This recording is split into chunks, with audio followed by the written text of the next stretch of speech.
Hello दोस्तों, मैं नीरज कुशवाहा आज फिर आपके सामने आया हूँ एक और नए वीडियो के साथ। तो देखिए, जैसा कि आप सभी को पता है, हमारे इस सीरीज़ में शाम 5 बजे की सीरीज़ में हम वर्तमान के टॉप ट्रेंडिंग क्वेश्चंस को डिस्कस कर रहे हैं। और इस सीरीज़ में हमारा ये चौथा पार्ट है। इस सीरीज़ में हम मात्र और मात्र 15 मिनट में 25 महत्वपूर्ण प्रश्नों पर बात करते हैं, जो कि वर्तमान की सभी प्रतियोगी परीक्षाओं के लिए अत्यंत महत्वपूर्ण होने वाले हैं। तो आइए वीडियो को शुरू करते हैं। पहला प्रश्न, नीति आयोग भारत सरकार द्वारा कब गठित की गई थी? तो देखिए, नीति आयोग 1 जनवरी 2015 को गठित की गई थी और यह योजना आयोग के स्थान पर गठित की गई थी। ठीक है, योजना आयोग के स्थान पर गठित की गई एक कमेटी थी, जो कि एक गैर संवैधानिक निकाय है। ठीक है, अब देखते हैं अगला प्रश्न।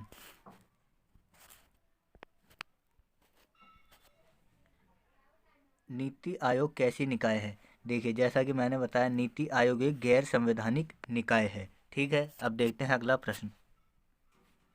नीति आयोग का पूर्ण रूप क्या है? तो देखिए, नीति आयोग का जो पूर्ण रूप है वह है राष्ट्रीय भारत परिवर्तन संस्थान।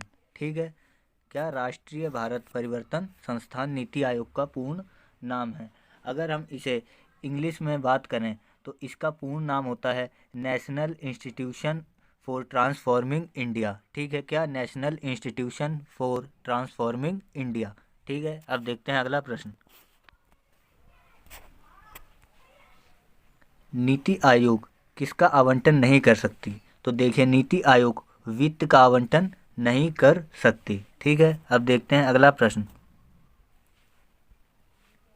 नीति आयोग का अध्यक्ष कौन होता है? तो नीति आयोग का जो अध्यक्ष होता है वह होता है प्रधानमंत्री। ठीक है, कौन? प्रधानमंत्री।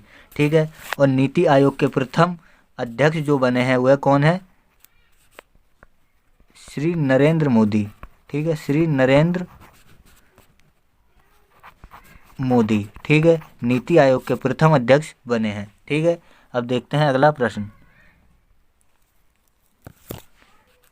नीति आयोग के उपाध्यक्ष की नियुक्ति कौन करता है? तो देखिए, नीति आयोग के उपाध्यक्ष की नियुक्ति प्रधानमंत्री करते हैं, यानी नीति आयोग के अध्यक्ष। ठीक है, नीति आयोग के उपाध्यक्ष की नियुक्ति करते हैं।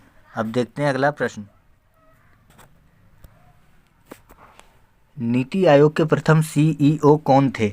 तो देखिए, नीति आयोग के प्रथम सीईओ सिंधु श्री खुल्लर थे। कौन थे? सिंधु श्री खुल्लर। और वर्तमान में जो इसके नीति आयोग के सीईओ हैं वह है अमिताभ कांत। ठीक है, कौन है? अमिताभ कांत वर्तमान में नीति आयोग के सीईओ हैं। ठीक है, अब देखते हैं अब अगला प्रश्न। नीति आयोग के वर्तमान उपाध्यक्ष कौन है? तो देखिए, नीति आयोग के वर्तमान उपाध्यक्ष डॉक्टर राजीव कुमार हैं। कौन है? डॉक्टर राजीव कुमार। और अगर नीति आयोग के प्रथम उपाध्यक्ष की बात की जाए तो इनके प्रथम उपाध्यक्ष जो थे वह थे अरविंद पनगड़िया। कौन? अरविंद पनगड़िया नीति आयोग के प्रथम उपाध्यक्ष थे। ठीक है, अब देखते हैं अगला प्रश्न। भारत में जीएसटी कब लागू हुआ था? तो देखिए, भारत में जीएसटी 1 जुलाई सन 2017 को लागू हुआ था और यह जीएसटी मॉडल कनाडा के जीएसटी मॉडल पर आधारित था। ठीक है, भारत का जीएसटी मॉडल किस पर आधारित है? कनाडा के जीएसटी मॉडल पर आधारित है। और भारत जीएसटी लागू करने वाला 161वां देश बना है। ठीक है, अब देखते हैं अगला प्रश्न। जीएसटी का पूर्ण रूप क्या है? तो देखिए, जीएसटी का पूर्ण रूप गुड्स एंड सर्विसेज टैक्स है। ठीक है, क्या है? Goods and services tax GST का पूर्ण रूप है। ठीक है, अब देखते हैं अगला प्रश्न। जीएसटी को किस संविधान संशोधन के द्वारा लागू किया गया? तो देखिए, जीएसटी को 101वें संविधान संशोधन के द्वारा लागू किया गया था। ठीक है, अब देखते हैं अगला प्रश्न। जीएसटी के पंजीकरण संख्या में कितने डिजिट होते हैं? तो देखिए, जीएसटी पंजीकरण संख्या में 15 डिजिट होते हैं। कितने? 15 डिजिट होते हैं। अब देखते हैं अगला प्रश्न। जीएसटी में कितनी दरें निर्धारित की गई हैं? तो देखिए जीएसटी में चार दरों को निर्धारित किया गया है। कौन कौन सी? वह हैं देखिए, पहली है 5% की दर, दूसरी है 12% की दर, तीसरी है 18% की दर और चौथी है 28% की दर। इन चार दरों को जीएसटी में निर्धारित किया गया है। ठीक है, अब देखते हैं अगला प्रश्न। जीएसटी परिषद की स्थापना कब की गई थी? तो देखिए जीएसटी परिषद की जो स्थापना है वह 12 सितंबर 2016 को की गई थी। ठीक है, कब? 12 सितंबर 2016 को जीएसटी परिषद की स्थापना की गई थी। और जीएसटी परिषद के जो अध्यक्ष होते हैं वह होते हैं हमारे वित्त मंत्री। ठीक है, कौन होते हैं? वित्त मंत्री जीएसटी परिषद के अध्यक्ष होते हैं। अब देखते हैं अगला प्रश्न। भारत जीएसटी लागू करने वाला कौन सा देश था? तो जैसा मैंने पहले बताया, भारत 161वां देश था जीएसटी लागू करने वाला। अब देखते हैं अगला प्रश्न। नई कर व्यवस्था के अंतर्गत कितनी वार्षिक आय पर कोई कर नहीं लगेगा? तो देखिए 5 लाख की वार्षिक आय पर कोई भी कर नहीं लगेगा नई कर व्यवस्था के अनुसार, लेकिन 5 लाख से 7.5 लाख की सालाना इनकम पर 10% का कर लगेगा। ठीक है, कितने प्रतिशत का? 10% का कर लगेगा। और वहीं 7.5 लाख से 10 लाख की आय पर 15% का कर लगेगा और यहीं 10 लाख से 12.5 लाख की आय पर 20% का कर लगाया जाएगा तथा इसी प्रकार 12.5% से 15% की आय पर 25% का कर लगाया जाएगा। ठीक है, कितने प्रतिशत का? 25% का कर लगाया जाएगा। इसी प्रकार 15 लाख से ऊपर की आय पर 30% का कर लगाने का प्रावधान नई कर व्यवस्था के अनुसार किया गया है।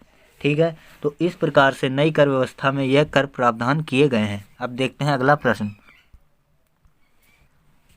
आर्थिक सर्वे 2019-20 के अनुसार थालीनॉमिक्स एक वाक्यांश है, यह किससे संबंधित है? तो देखिए थालीनॉमिक्स वाक्यांश जो है थाली की अर्थव्यवस्था से संबंधित एक वाक्यांश है जो कि 2019-20 की आर्थिक सर्वे में निकल कर आया है। ठीक है, अब देखते हैं अगला प्रश्न। मानव विकास सूचकांक 2019 में भारत की रैंकिंग क्या है? तो भारत की रैंकिंग 130वीं रैंकिंग है। ठीक है, अब देखते हैं अगला प्रश्न। मिशन इंद्रधनुष किससे संबंधित है? तो देखिए मिशन इंद्रधनुष टीकाकरण से संबंधित है। इसमें बच्चों और गर्भवती महिलाओं को टीकाकरण किया जाता है। ठीक है, अब देखते हैं अगला प्रश्न। स्वर्ण आभूषणों की गुणवत्ता सुनिश्चित करने के लिए प्रदान किया जाने वाला हॉलमार्क कौन सी संस्था प्रदान करती है? तो देखिए इसे भारतीय मानक ब्यूरो द्वारा प्रदान किया जाता है। ठीक है, कौन? भारतीय मानक ब्यूरो द्वारा प्रदान किया जाता है। ठीक है, इसके अंतर्गत अगर हम देखें तो भारतीय मानक ब्यूरो के अनुसार सोने के आभूषणों को सन 2000 से इस हॉलमार्क के लिए नामित किया गया है और वहीं चांदी के आभूषणों की बात करें तो इन्हें 2004 से हॉलमार्क के अंतर्गत लाया गया है। ठीक है, और इसी प्रकार देखें तो हॉलमार्क के अंतर्गत प्रत्येक वर्ष को आभूषणों के निर्माण वर्ष को एक अल्फ़ाबेट के द्वारा दर्शाया जाता है जो कि 2020 में इसे यू अक्षर के द्वारा दर्शाया जा रहा है। ठीक है, अब देखते हैं अगला प्रश्न। भारतीय पूंजी बाजार को विनियमित करने का वैधानिक शक्ति किसमें निहित है? ठीक है, तो यह किसमें है? सेबी में। किसके तहत है? सेबी के तहत आती है। सेबी का जो मुख्यालय है वह कहाँ है? मुंबई में। ठीक है, कहाँ है? मुंबई में सेबी का मुख्यालय है और सेबी एशिया की सबसे पहली स्टॉक एक्सचेंज है। ठीक है, अब देखते हैं अगला प्रश्न।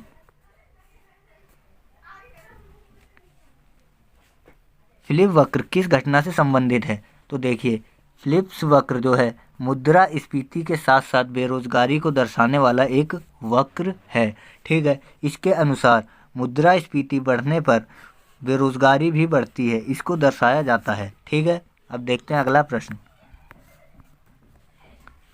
किसी देश के द्वारा आयात पर लगाए गए कर को क्या कहा जाता है? तो इसे क्या कहते हैं? टैरिफ कहा जाता है। टैरिफ यानी सीमा शुल्क, ठीक है। टैरिफ यानी सीमा शुल्क के नाम से जाना जाता है, ठीक है। अब देखते हैं अगला प्रश्न। राज्य स्तर पर मानव विकास रिपोर्ट जारी करने वाला देश का प्रथम राज्य कौन सा है? तो देखिए, देश का प्रथम राज्य कौन है? मध्य प्रदेश, जो कि राज्य स्तर पर मानव विकास रिपोर्ट जारी करने वाला देश का प्रथम राज्य बना है, ठीक है। अब देखते हैं अगला प्रश्न। राष्ट्रीय स्टॉक एक्सचेंज की स्थापना कब हुई? तो देखिए, राष्ट्रीय स्टॉक एक्सचेंज की स्थापना सन 1991 में हुई थी, ठीक है। इसका मुख्यालय भी कहाँ पर स्थित है? मुंबई में, ठीक है। कहाँ? मुंबई में।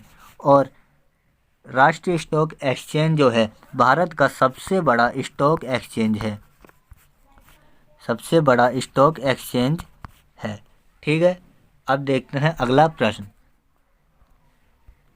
तो देखिए दोस्तों, आज के हमारे यह महत्वपूर्ण 25 प्रश्न यहीं समाप्त होते हैं। तो आपको अगर हमारा वीडियो अच्छा लगा है तो इसे लाइक करें, अपने दोस्तों और सभी सोशल मीडिया प्लेटफॉर्म्स पर इसे शेयर करें, और इसी के साथ साथ अपने सुझावों को हमें कमेंट करके ज़रूर बताएं, तथा हमारे चैनल नालंदा स्टडी पॉइंट 24/7 को अभी सब्सक्राइब करें।